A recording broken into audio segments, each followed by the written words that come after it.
Gautam Buddha was born in 563 BCE in the Rupandehi district of Lumbini, Nepal, which is one of the most famous pilgrimages in Nepal. Nepal is a country where the tallest mountain, Mount Everest, is located.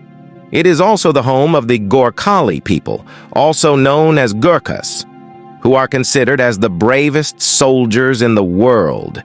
The flag of Nepal is the only flag that is in a triangle shape, which makes it look different and special. All right, let's dive straight into the heart of today's video. Gautam Buddha. His real name was Siddhartha Gautam. After years of spiritual seeking and meditation, he attained enlightenment and became known as Gautam Buddha, which means the awakened one or the enlightened one. His father's name was King Shuddhodhan, who was the king of the Shakya clan, and his mother's name was Queen Maya Devi. According to Buddhist legend, Maya Devi dreamed that a white elephant with 6 tusks entered her right side, which was interpreted to mean that she had conceived a child who would become either a world ruler or a great spiritual leader. Unfortunately, Maya Devi died 7 days after the birth of Siddhartha. After the demise of Maya Devi, her sister and second wife of King Shuddhodhan, Mahaprajapati Gautami, took on the role of caring for and raising the young Siddhartha. To protect Siddhartha from the sorrows of the world, he never allowed Siddhartha to step out of the palace, and he also took care that Siddhartha never comes across the people outside the palace and their sufferings. He provided Siddhartha with all those teachings that would help him to be a good king. As a child, Siddhartha's eyes sparkled with curiosity. The palace, adorned with vibrant colors and surrounded by the natural beauty of Nepal, became the backdrop for his early adventures. He was sheltered from the harsh realities of the outside world, cocooned within the protective walls of the palace. One day, as Siddhartha explored the palace gardens, he encountered the fundamental truths of life. Witnessing a butterfly struggling to emerge from its cocoon, he turned to his father and asked, "Papa, why does the butterfly face such struggles?" King Shuddhodhan, wise and compassionately, explained that the struggle was nature's way of making the butterfly strong, teaching Siddhartha an early lesson about resilience and growth. As a prince, Siddhartha received a royal education, encompassing various fields such as arts, sciences, and philosophy. This broad knowledge base also helped him to contribute to his intellectual development. When Siddhartha grew up to a suitable age, the king got him married to Princess Yashodhara, daughter of Koliya King Supabuddha and Queen Amitha. After some years, Yashodhara gave birth to a son, whom they named Rahul. King Shuddhodhan made every possible luxury available for Siddhartha so that he did not yearn for anything more he must own. But no matter how many facilities are available, how long could someone stay inside the same palace?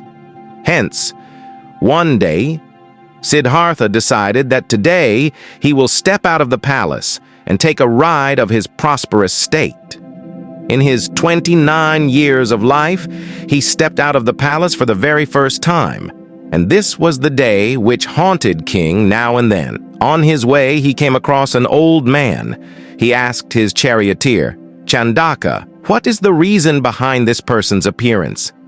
Chandaka answered that everyone is destined to age in their life. That was the first time when Siddhartha came across the fact that humans are bound to age in their life.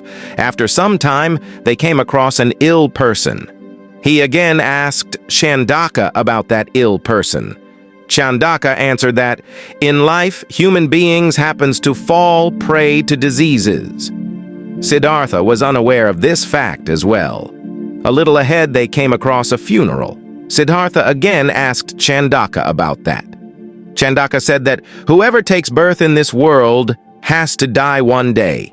And lastly, they came across a sage. He again asked Chandaka about the sage. Chandaka said that he is a sage and explained that when the person leaves the luxuries behind, who renounce worldly life and attachments, often in pursuit of spiritual liberation, he becomes a sage. And then that moment arrived, of which the king was scared. Siddhartha was introduced to all the pains and sorrows of life. Whatever Siddhartha saw during his ride arose many questions in his mind. He thought that if a person has to bear suffering in their life at the end, what is the use of all these luxuries which they crave for? He decided to find the universal truth of life and left behind his luxuries to live into the forest as a hermit. He took preaching from many sages and followed every advice and instruction given by them. But all this didn't lead him anywhere. One day he came and sat below a ficus tree and begun meditating, day and night, which gave him results on the day of Vaishak Purnima, where he got all his answers.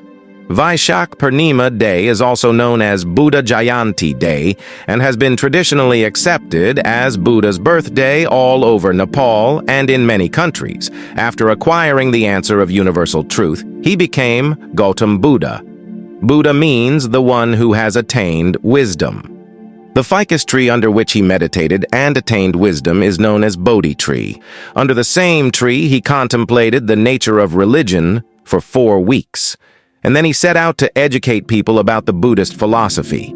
He taught people to avoid an extremist path and to follow the middle way, and also taught about 4 noble truths. 1. Life is suffering. 2. The cause of suffering is craving. 3.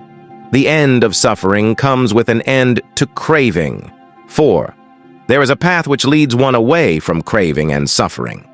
The Noble Eightfold Path, which includes principles like right understanding, right intention, right speech, right action, right livelihood, right effort, right mindfulness, and right concentration, and non-violence. Just as the lotus rises above muddy waters, untouched by impurities, may the essence of Buddha's teachings inspire us to rise above challenges, transcending the mire of our daily lives.